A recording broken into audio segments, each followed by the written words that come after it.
এটি বাংলাদেশের এমন এক আধুনিক মসজিদ যার নির্মাণ ব্যয় প্রায় ৩০০ কোটি টাকা আর একসাথে প্রায় ১১,০০০ মুসল্লি নামাজ পড়তে পারে। কাবা ঘরের আদলে তৈরি এই মসজিদে গাড়ি পার্কিং থেকে শুরু করে এসকেলেটর, লিফট সবকিছুই আছে এখানে।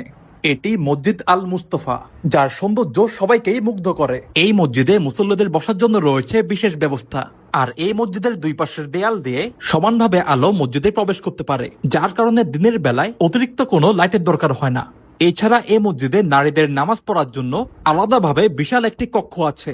আর এই মসজিদের ডিজাইন এমনভাবে করা হয়েছে, দোতলা ও তিনতলার মুসল্লিরাও ইমাম সাহেবকে সরাসরি দেখতে পারবে। ৫ তলা বিশিষ্ট এই মসজিদে উপরে ওঠার জন্য সিঁড়ির পাশাপাশি আছে এসকেলেটর ও লিফট। আর রোজার মাসে সম্পূর্ণ ৩০ দিনই এখানে বিশাল পরিসরে ইফতারের ব্যবস্থা করা হয়। ধনী গরিব সবাই একসাথে বসে ইফতার করে। এমন আয়োজন বাংলাদেশে আর কোথাও হয় না। অনেক দূর দূরান্ত থেকে মানুষ আসে এখানে ইফতার করতে আর এই মসজিদের সৌন্দর্য দেখতে।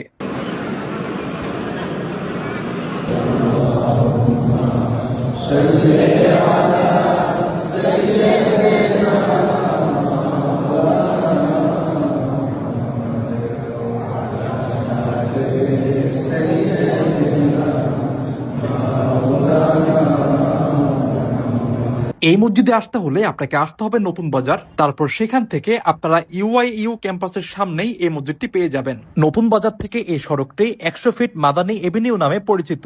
এমন আরো ভিডিও পেতে ফলো দিয়ে সাথেই থাকুন।